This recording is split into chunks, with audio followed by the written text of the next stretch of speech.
Toute une glissade. Auteur Susan Reed et Eugénie Fernandez. Je tourne la page. Toute une glissade. Je tourne la page encore. Par un après-midi glacé et tranquille, Florence tire sa longue traîne sauvage jusqu'en haut de la côte. Grand-père Léo s'y tient déjà, tapant la neige de sa grosse botte. Il fronce les sourcils et lance. « Vas-y vite, je suis gelé jusqu'aux os, stupide neige !»« S'il te plaît, grand-papa, encore une fois, supplie Florence. » Ah, vieux bout de chandelle, quel temps de chien! Veux-tu me pousser, s'il te plaît? Demande Florence. Piouf, mais c'est la dernière fois. Grand-père Léo se penche pour donner une petite poussée à Florence dans sa longue traîne. En se penchant, il met le pied sur sa très longue écharpe et glisse. Boum, pouf, crac! Voilà grand-père Léo assis à l'arrière de sa longue traîne sauvage. Florence sur ses genoux.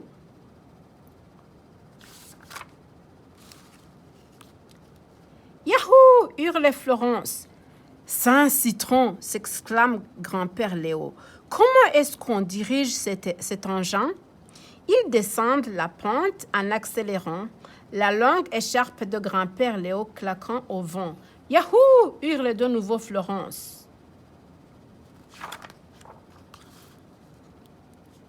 Ils arrivent au bas de la côte de la traîne sauvage, fait un virage à gauche. « Oh là !» lance grand-père Léo à travers les tortillons de sa longue écharpe. « Je ne vois plus rien !» Boum, pouf, crac! La boulangère qui traversait la rue s'écroule sur grand-père Léo et Florence. « Sapristi! Fais de la place !» crie grand-père Léo. « Qu'est-ce que tu fabriques, Léo ?» demande la boulangère. « J'essaie de diriger cet engin diabolique. Déplace ta tête, je ne vois rien. » La longue traîne sauvage file dans la rue en emportant grand-père Léo, Florence et la boulangère. Boum, pouf, crac! Le barbier qui fermait sa boutique atterrit par-dessus la boulangère. « Hé, tasse-toi » dit la boulangère. « Cessez de bouger en avant, je ne vois rien » hurle grand-père Léo. Grand-père Léo, Florence, la boulangère et le barbier, tous entassés dans la longue traîne sauvage, dévalent la rue et entrent dans le parc. Boum, pouf, crac! Le chef de police qui rentre chez lui s'aplatit sur le barbier. « Pose ton pied ailleurs que sur ma tête » s'écrie le barbier. « Hé, Léo, as-tu un permis pour conduire ce bolide » demande le chef de police. « Serrez-vous donc un peu. Ouais, on est trop tassé derrière, lance la boulangère. Grand-père Léo, Florence, la boulangère, le barbier et le chef de police et la fille dans la longue traîne sauvage traversent le parc à toute vitesse. Boum, pouf, crac!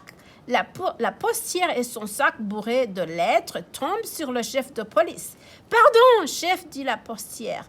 Débarrasse-moi de ton sac de lettres et trouve-toi un coin, dit le chef de police. Ici, c'est ma place. »« Vieux bout de chandelle, crie grand-père Léo. Avec tout ce va-et-vient devant, je ne vois rien du tout. » Et la longue traîne sauvage chargée de grand-père Léo, de Florence, de la boulangère, du barbier, du chef de police et de la postière sort du parc pour continuer son chemin vers le lac gelé.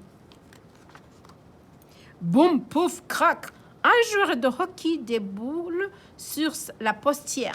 « Pénalité !» hurle le joueur de hockey pour interférence. « Oh, silence !» dit la postière. « Cramponnez-vous !» hurle grand-père Léo. « Yahoo !» crie Florence.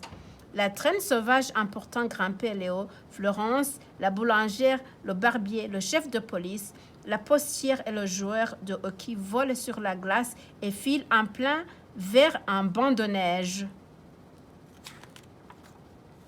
Boum, pouf, crac! La traîne sauvage percute le banc de neige et aussitôt, on voit des corps voler dans tous les sens. Le ciel se remplit de tuques, de mitaines et d'écharpes. Grand-père Léo et Florence aboutissent dans un buisson. La boulangère et le barbier atterrissent dans un arbre. Le chef de police, la postière et le joueur de hockey s'engouffrent dans une poubelle. Pendant un moment, personne ne bouge. Le silence règne. Puis grand-père Léo et Florence sortent du buisson. La boulangère et le barbier descendent de l'arbre. Le chef de police, la postière et le joueur de hockey s'arrachent de la poubelle. Grand-père Léo attrape la traîne et se met à courir sur la glace, laissant sa longue écharpe claquer au vent derrière lui. La boulangère, le barbier, le chef de police, la postière et le joueur de hockey se regardent, puis se mettent eux aussi à courir. « Grand-père Léo, où vas-tu ?